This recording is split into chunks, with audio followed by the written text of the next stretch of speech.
Hey guys, this is Brian, back at you again with another repair, a possible repair. So today we're going to be looking at the Magnum ProX 19. Excuse me, 17. The ProX 19 is going to be identical in anything we do today. And there's a lot of variations of the Magnum series from Graco. The main thing that you want to be focusing on in this type of repair is the machines that have this black gate. If the Magnum does not have this black gate, some of these things I'm going to show you is not going to be usable on the other machines. Some of this stuff will be on the other Magnums. The other Magnums like the 15 and some of the older series like this, they don't have this gate on it, so you're even more limited on what you can do to resolve a pressure issue. This style here gives you a little more options. Before we get started, safety. Make sure you wear the appropriate safety gear. Make sure that you've removed any pressure hazards, shock hazards, things of that nature before you get into what you're doing. As I've mentioned many times before in my other videos, this is a working shop, so there's times I'm going to have to stop what I'm doing in order to help a customer. But other than that, I try to go straight through all my videos, so that way you can see in real time what needs to be done and how it's done. So as I mentioned, we got a Magnum ProX 17. 19 is going to be the same situation. I don't normally work on these, one, due to the cost of the machine versus cost of some of the repairs. Replacing the pressure controls, not a big deal. Replacing the prime valve, you're cost effective in that nature. But when you start getting to replace some of the other parts, it's cost prohibitive. So the customer said it's not priming up. Got it plugged in. Look down in the bucket. There's your prime hose. We're going to turn it on. Got a little bit of bubbles.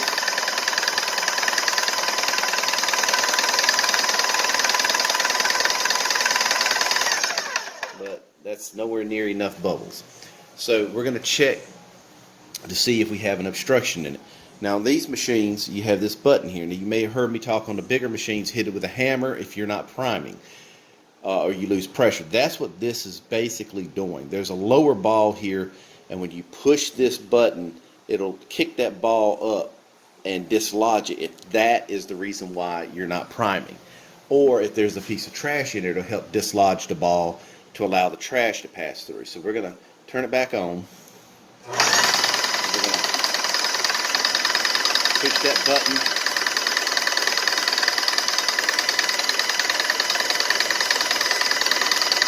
You can see the bubbles start to increase.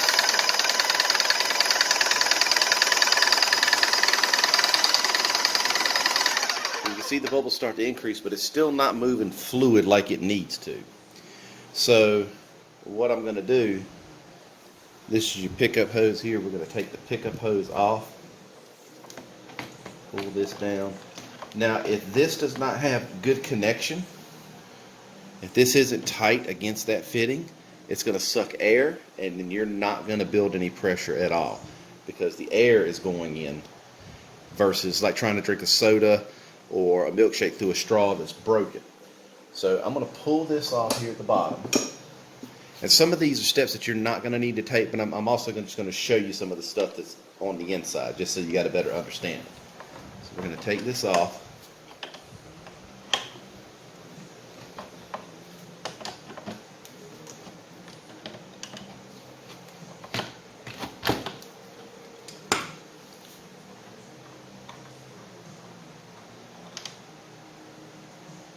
So there's the ball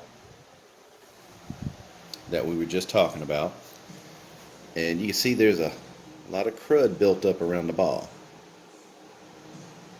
and that's not the reason why it's not working, but you just see it tells you that the machine's not getting cleaned properly, thoroughly.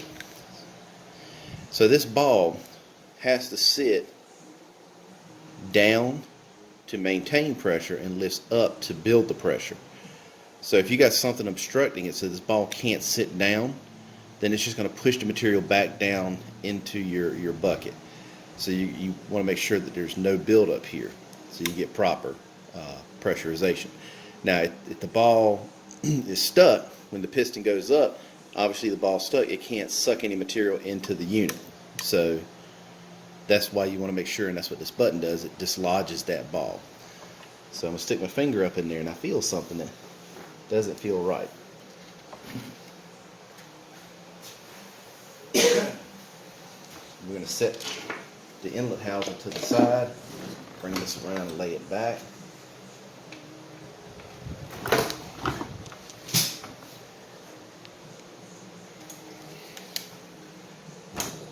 There's a little bit of trash inside of the pump as well. So what we're going to do, take my pick, break some of that stuff loose. Now be careful, because inside is a spring. You don't want to knock that spring loose, because if you do, it's not fun to put back in place. Let's see if I can show you the spring.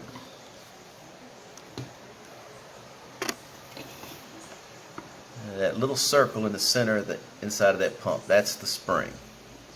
That pushes the ball back down into place. Alright, so we got that little bit of trash out of there. Not that that would make a difference, but we've already got this open. We're going to remove that trash. We're not going to leave it stay in there. So now we're going to put this back in place, because we don't need it off anymore. We're just going to, with the ball, slide it back up in there, tighten it up.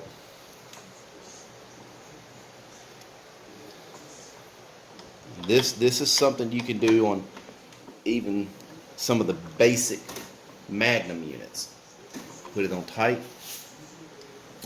So now we got our inlet back in place. So we're going to pull this out now.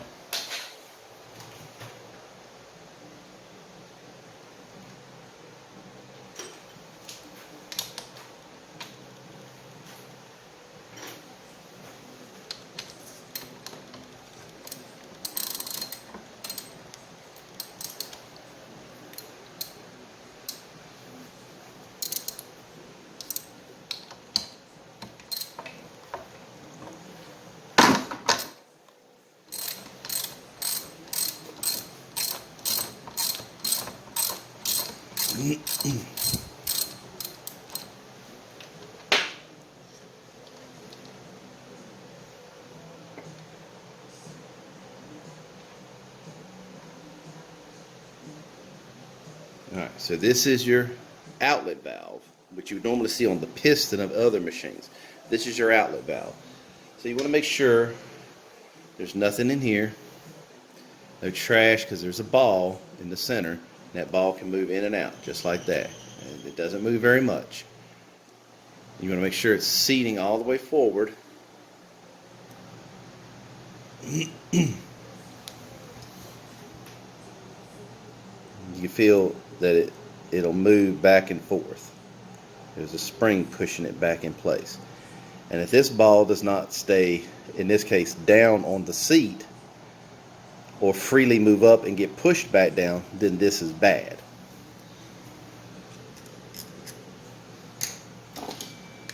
And I don't see anything inside. That would be an issue. Okay, so we're gonna, when you're looking in here, like I said, they got that little ball. You want to make sure there's nothing in between that ball and that seat. If that ball's not sitting all the way down, then you know you've got an issue. You need to clean it out. So now we're going to put this back.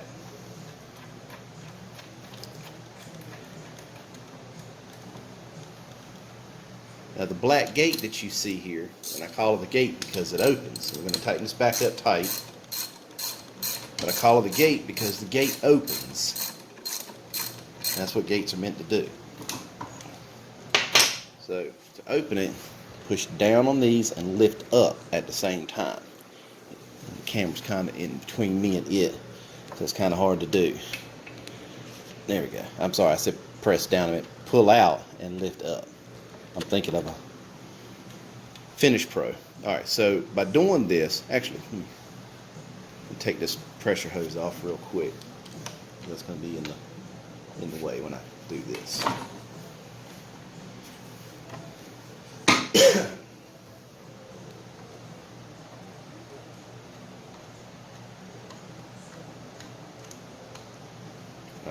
So when you lift this gate up, you see this white fitting up in here, and that white square fits on top of that white square, and that white square is what hooks your pressure control to the computer. So we don't want to damage that. Now you can actually pull the whole fluid section off. There it is. Now this machine, what makes this one different than some of the other Magnums, that gate allows you to pull this off, but then you can unscrew this. This is actually your fluid section. This is your pump. This is your piston, your packings, and everything are in here. And on this machine, you don't replace packings and piston individually. You replace the entire thing. I'm going to put a wrench on here and take this off, and I'm going to show you. Alright, so I went ahead and unscrewed it. Pull it off. So this is your piston package setup. I don't know what this is here. There's a lot of, let's say, hair.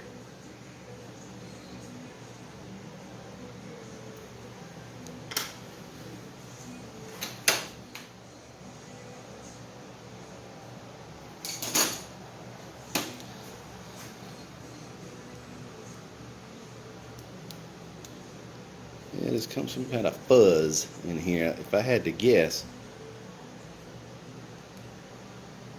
I don't know if that's supposed to be in there, if that's what the packings are made of.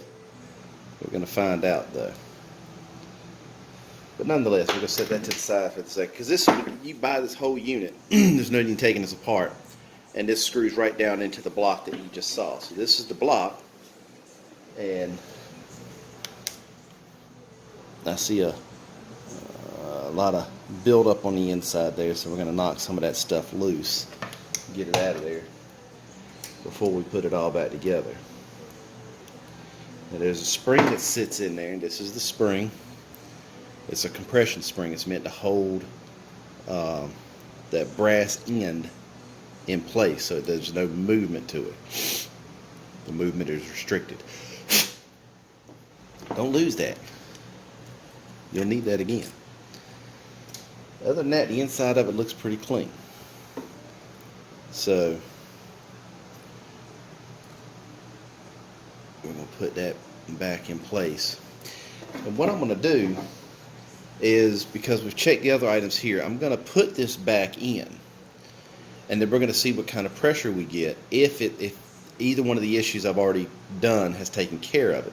If it hasn't, then we'll just pull this back off and we'll replace this. I don't want to replace it if it's not 100% necessary. But give me a minute. I'll put it back on. Put this back on the block, and then we'll put it back together real quick. All right, got it back on. We're gonna get my arms up in here. Slide this piston up. You gotta realign your piston so that it sits inside of the T at the top, as well as slides back onto the to the two studs here.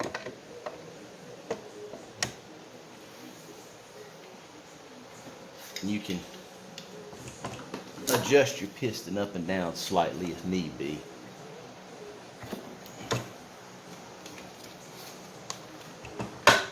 Again, the camera kind of makes it difficult for me to get in there. Alright, so now it's back together actually. That was it. That's all it took to put it together. So we're going to put the pickup tube back on. And then we're going to get the clamp back. Put the pressure hose on.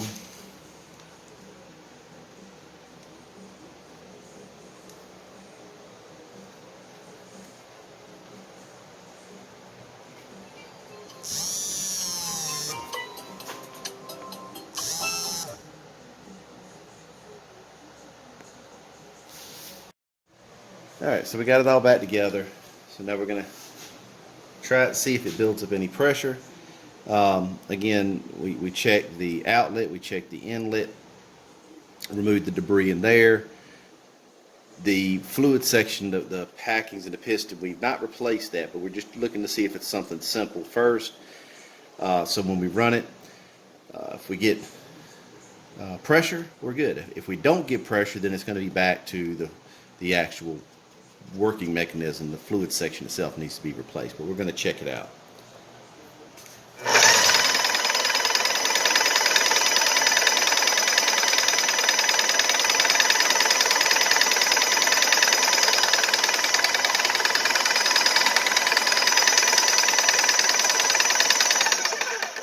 Yeah, we're not really getting what we need out of it. So that means the fluid section's got to be replaced. And you just saw what I did to do it. Lift the gate. Pull the fluid section off. Unscrew it here. Slide the new one in. Screw it back in. Line up your piston to the connection. Slide the block back on. Lock your gate, and that would be it. That would be all you would have to do to replace that fluid section. Alright, sorry we didn't get to a something that might be obvious as far as cleaning the pump out, but I figured it was here, we would try it. I mean, you never know what you're going to get, because you're getting machines in that have issues, but there's no direct issue, no direct cause until you get into it. But hopefully you learned something from this. If not, I apologize for a bad video, but otherwise you should have picked something up from it. Thank you guys. You have a good day.